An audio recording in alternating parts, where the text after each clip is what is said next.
Hello, everyone. Welcome to another episode 2 of Better with Barry on Dynamo Truth, Health, and Wellness. We're glad you've joined us today.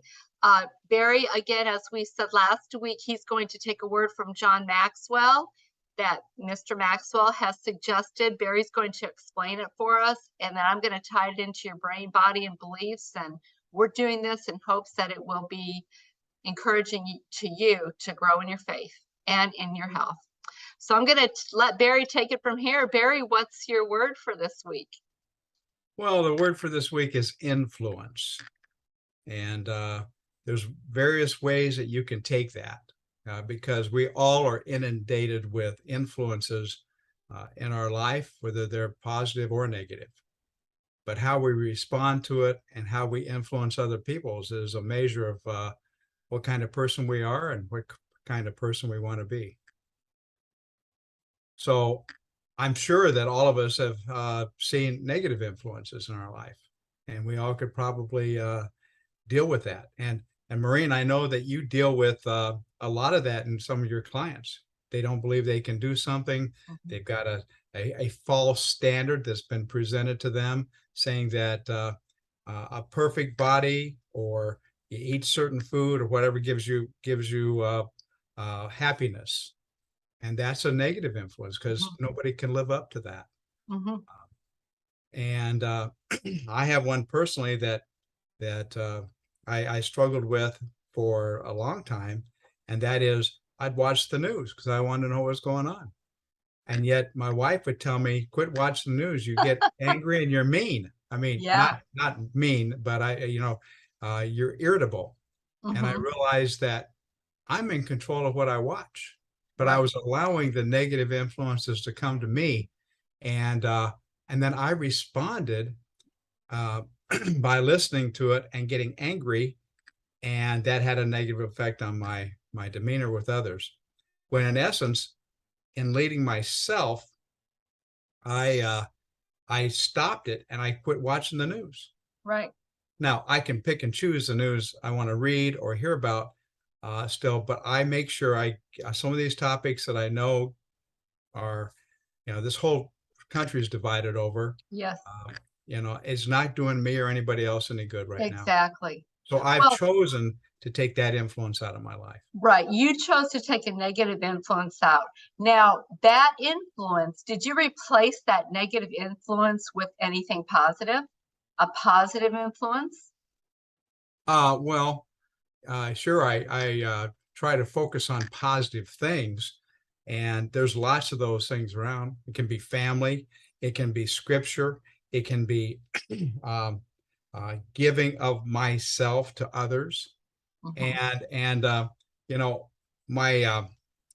My coaching certification is also in leadership training, and so I look at it from a leadership standpoint also. And as a leader, a good leader, not a bad leader, because they have negative influence and can influence people too. But as a good leader, there's a lot of things we can do in building our team, whoever that team is, whether it's our family, whether it's people we work with, mm-hmm. whether it's people we come across. We have influence on people, and we are inundated with influences from people. And it's how we respond to either one of those that's really critical. Right. And the very core of leadership is being an effective influencer to everybody you come in contact with. How are you building them up? How are you influencing that to make them better? Help them. Have you ever noticed that some people, when they walk into a room, immediately the atmosphere is better, good, and some others, when they walk into a room, it's lifeless. It could be negative or controversial. Have you ever noticed that in a group of people? Quite often. Yeah. In my previous career, I saw that happen all the time. Yeah. And attitude's everything, and you can influence people with that. Yeah.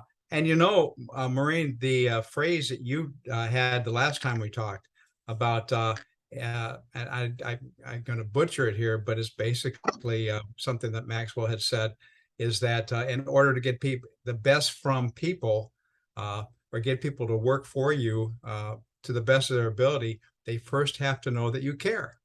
Oh, yeah. And so you can be a leader in name only, and you can be autocratic, and you can say my way or the highway, and be very unapproachable.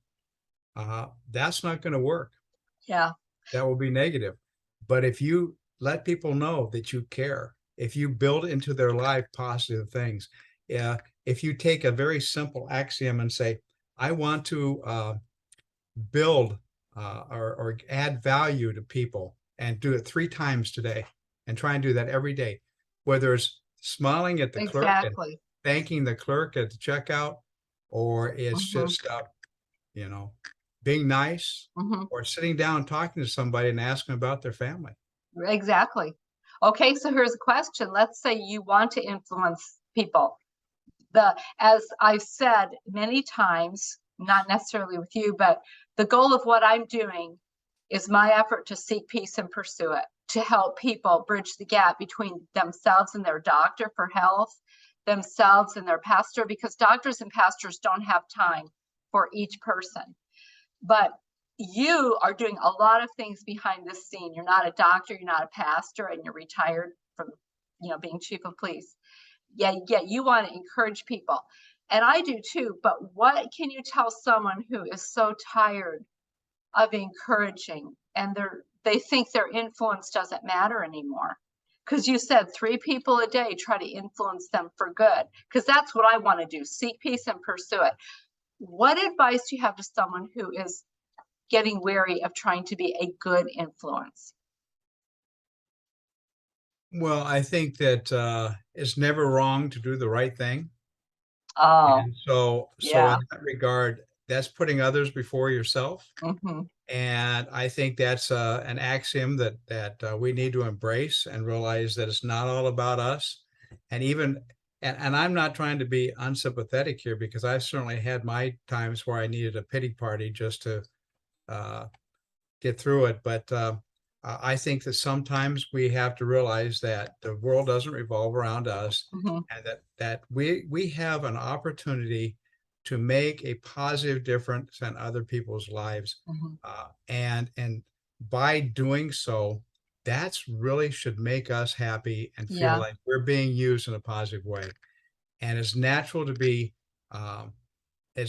to be worn out and frustrated, because there is so much negativity, Oh, but you yeah. can't let that win.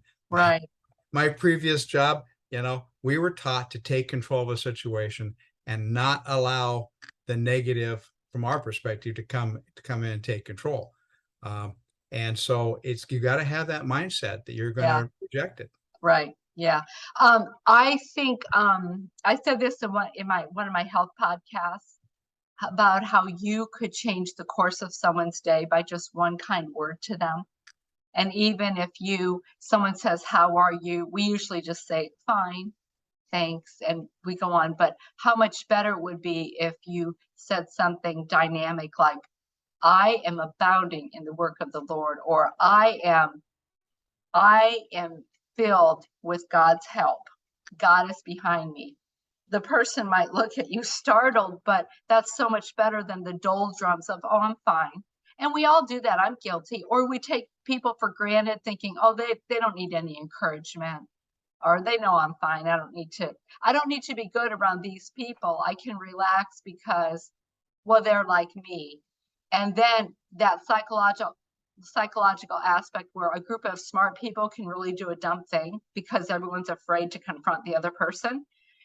Like a group of people like us could fall into grumbling and complaining and really plummet, and we have to still hold each other up. Okay, well, thanks. Okay, are you ready for me to tie this into brain, body, and beliefs? Sure. I loved how you brought up how you can be an influence, because that's positive. And you brought up that my whole thing was I want to keep negative influences from me and only let positive influences affect me. When in reality, we should have the mindset, look, I'm going to influence the situation. So to challenge people and you and myself, brain, what I would want to tell people your brain, think about what is influencing your brain. And you brought one of them up, the news. How awful. The news, that's just making everybody toxic. Even if you don't want to be or it's not controversial, the news always reports what's exciting or different. So they'll spend a week on one topic that's usually pretty negative, and it doesn't do us all any good. And so we have to filter that out. That's a bad influence because God doesn't want us thinking about that, some horrible thing that happened elsewhere. He'd rather us focus on the glory of the Lord because he's able and he has us. So also other things, what are you looking at? That's influencing you. Doesn't matter if it's 1 minute or 5 hours, it's influencing you. Whether I call it the IBs, the idiot boxes, the cell phone, the TVs, the computers, we spend too much time on those.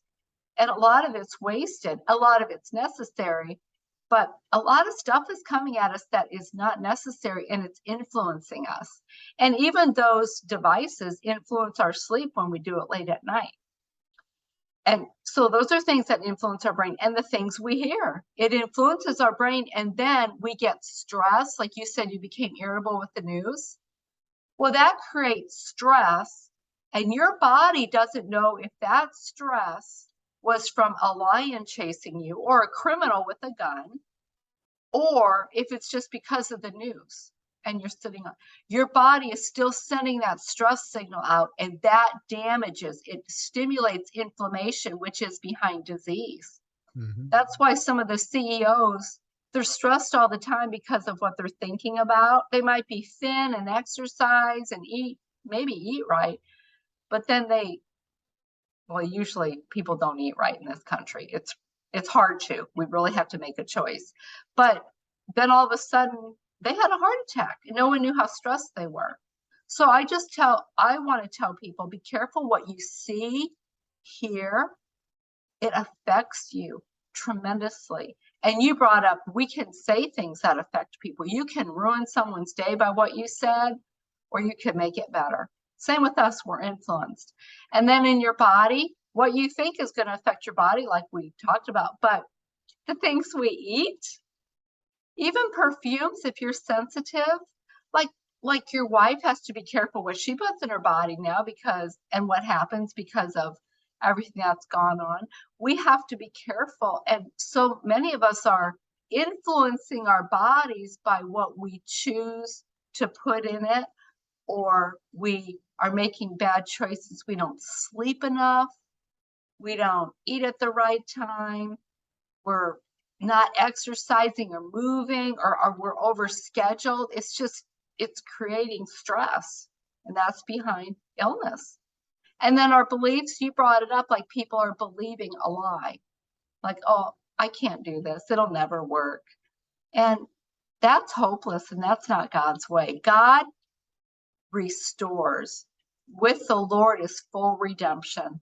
And we have to believe that. But that's where I think our solution to everything is take every thought captive to the obedience of Christ. Because what we think matters. It affects our belief. And then what we say matters, because that can change our brain. You're going to say what's true. Maybe the situation's terrible, but my Lord is with me. My Lord will help me. And you know that. Don't let the situation dictate you. Take control of the situation. There's something else, though. Epigenetics. They have learned that what we do, our environment, and the choices we make affects how our genes are expressed. So even if you might have a genetic makeup that is one thing, it doesn't mean that's what's going to be expressed. Good genes can be turned on, bad genes can be turned on. But if you try to control your environment by eating right, exercising, drinking water, keeping your sugar out of your diet, that white stuff, sugar, all the white stuff out, it's good for your body. It matters. Well, Barry, I have some words here, and I want you to tell me if it's a good influence or bad influence. You ready? And this is perspective from where I am right this moment. Yeah, it is. I love that word because something that's a good influence for you could be a bad influence for me. Okay, go ahead. So, lies. Normally bad. When would it be good? Well, this is a world point of view. And I think but we have to realize that the world will tell you that if a good thing comes from a bad action, then that's still good. Now I don't agree with that. The ends do not justify the means. A lie is a lie and is wrong. But in my previous work, the Supreme Court of the United States has said it's okay for a police officer to lie to somebody and get it in order to get a confession or in order to resolve something. And it is done. It's done, and so that's how you got to remember from my perspective, I look at it that there has been some good come of that, but ultimately it's not, because you singe your conscience. Yeah, well, right. Normally lies are bad because Satan no, I would say always lies are bad, but we sometimes play that game. The fact that it was a Supreme Court decision lets us know how controversial this topic was. I never thought we would go to that, but that's interesting. See? Well, in the hiding place, Corey's sister Betsy, when they were hiding the Jews under the table in the compartment hidden under the dining room table, the soldiers asked them, "Where are they? We know you have some here. Where are they?" And Betsy said, "Under the table." Well, it is true they were under the table, but farther under the floor. What she said was true, and I've even had people say she lied because she was misleading them. And I thought the answer was very, very wise and interesting. So see, controversy right away. We bring we're influencing people. Yeah, and it's a perspective, and we had to be so careful. I think when we're talking about this with other people that we put it in context, like we just did. Exactly. Because I have taken the position. I've struggled with that position with Corey ten Boom and her sister, because they were telling the truth, but they were obviously realized that they were deceiving the people, and maybe not intentionally, but it was a true statement. It was. And then you look at the greater good. They didn't say under the table, under the floor. They said under the table. But nonetheless, God has used deception in the past. When he's had people go in and spies don't come and say, "Hey, I'm an Israelite. I want to spy out Jericho here, and I want to see how we can make your walls fall down." He sent them in and as spies, they probably tried to blend in and all. I'm not suggesting in any way that lying is morally good. I think it's always morally bad, but I think what you're applying is a wise man keeps his knowledge to himself. Just because you keep your mouth shut doesn't mean you're lying. And also, I think intention goes with it too. Sure. Which is my next one. Truth. Is truth good or bad? A good influence or a bad influence? Truth is, I believe, always good, although the receiver of truth might not think so. Okay, and also how you're using the truth, like the truth with love, or the truth. It could be something negative about you that's true. I could say it to someone. Is it doing any good? Could be very harmful and could make them think very ill of you. And so, but boy, I created a controversy here with the first two words I gave you, because look at the conversation this could go to on both lies and truth. And we both agree the truth sets you free and the truth is important. So I guess I want to say it that way. We are all about truth here. Yeah. So let's move on from those two controversial. Right, well, let me say just one thing, because I think it's an important example. oftentimes truth can hurt, but if Oh, it's yeah. given with the intent of helping, then what can really help with that is if that person you're telling the truth to knows that you truly care about them, Yeah. then even though that truth may hurt, they also understand Right. intent is the best for them, and they tend to accept it, and they don't necessarily push back to you. Right.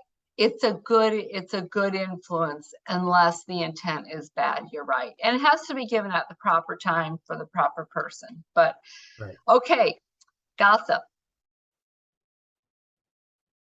Bad. Yeah, bad influence Always taught all bad. the time. Diabolical. Grumbling. Bad. Yep, definitely.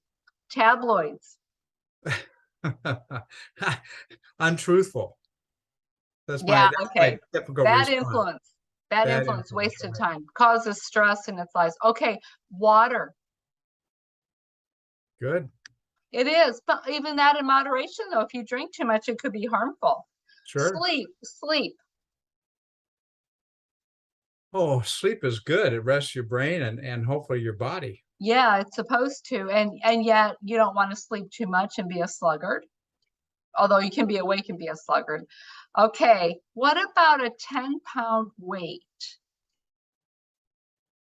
You mean like A dumbbell, okay. 10-pound weight. Sometimes I'm a dumbbell, but no, 10-pound weight. Yeah, that's good because it's easy to manipulate, and you have it close and you can use it in a lot of different times and frames. It makes you stronger. Theoretically, it's good for you, but if you drop it on your foot, ouch. If you're too young to handle it, ouch.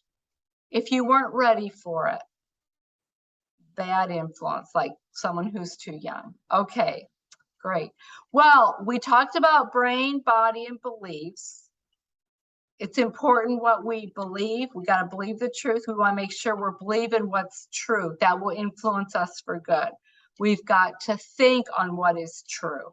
It will influence us for good. Take every thought captive to the obedience of Christ. And our body, we want good influences on our body. And I think your body, you keep as many toxins out of it as possible. Sugar, keep it out. Regulate your blood sugar as much as you can. Keep it even instead of big spikes. Drink your water, get sleep for your brain and body. And those are huge, those right there. And move your body. Those are good influences according to what you can do. Well, Barry, is there anything else you want to say about the word influence today? Because I know you have a lot more, but we're going to maybe talk about them in other episodes. Yeah, there's some food for thought as to some things we talk about, but Maxwell in his book Becoming a Person of Influence, and that would be a good leader trying to get people to do good things. He talks about the fact that influence is an acronym for having integrity with people, to nurture other people, to have faith in people, to listen to people, to understand people, to enlarge people, to navigate for other people, connect with people, empower people, and to reproduce other influencers. All things that we can talk about at various times and tying into your brain, body, and belief. Okay. Well, hey, thanks, Barry. I'll talk to you after we end here. And everybody, thanks for joining us today. Go ahead to go to my website for my latest blog, www.dynamotruth.com. I wrote a blog on pitching, softball pitching, and of course, tying it to Christian principles. But anyway, thanks for joining us. Remember, none of this is medical advice. It's just our effort to seek peace and to do good, to do God's will. Okay, so thanks a lot, everyone. Bye-bye.